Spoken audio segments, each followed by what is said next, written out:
പ്രിയപ്പെട്ടവരെ, നമ്മൾ ഈ കാണുന്നത് അർദ്ധനാരീശ്വര ക്ഷേത്രമാണ് കേട്ടോ. മലപ്പുറം ജില്ലയിലെ പെരിന്തൽമണ്ണ താലൂക്കിലുള്ള അരക്കുപറമ്പ് ഗ്രാമത്തിലെ വെളിങ്കോട് എന്ന സ്ഥലത്താണ് കേട്ടോ ഈ ക്ഷേത്രം സ്ഥിതി ചെയ്യുന്നത്. പൂർണ്ണമായും വെള്ളത്താൽ ചുറ്റപ്പെട്ട ഒരു ക്ഷേത്രമാണിത്. കണ്ടില്ലേ ഇവിടുത്തെ ഒരു പ്രത്യേകത? ശ്രീകോവിലും നമസ്കാര മണ്ഡപവും പ്രദക്ഷിണ വഴിയും മുഴുവനായും വെള്ളത്തിലാണ് നിലകൊള്ളുന്നത്. ഈ ക്ഷേത്രത്തിലെ പ്രതിഷ്ഠ സ്വയംഭൂവാണ്. സ്വയംഭൂവായ വിഗ്രഹത്തിൽ ശിവരാത്രി ദിവസം വെള്ളം വറ്റിച്ചാണ് അഭിഷേകം നടത്തുന്നത്.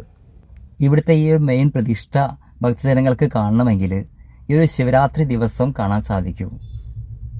അതുപോലെ തന്നെ നല്ല വെയിലുള്ള സമയത്താണെന്നുണ്ടെങ്കിൽ, അതായത് തെളിഞ്ഞ നല്ല കാലാവസ്ഥയൊക്കെ ആണെന്നുണ്ടെങ്കിൽ ജലത്തിൻ്റെ ഉള്ളിലൂടെയും ഈ വിഗ്രഹത്തെ കാണാൻ സാധിക്കും കേട്ടോ. പ്രകൃതിരമണീയമായ അന്തരീക്ഷത്തിൽ സ്ഥിതി ചെയ്യുന്ന, പൂർണ്ണമായും വെള്ളത്തിൽ വസിക്കുന്ന അത്യപൂർവമായ ക്ഷേത്രം, അതാണ് ശ്രീ അരക്കുപറമ്പ് അർദ്ധനാരീശ്വര ക്ഷേത്രം.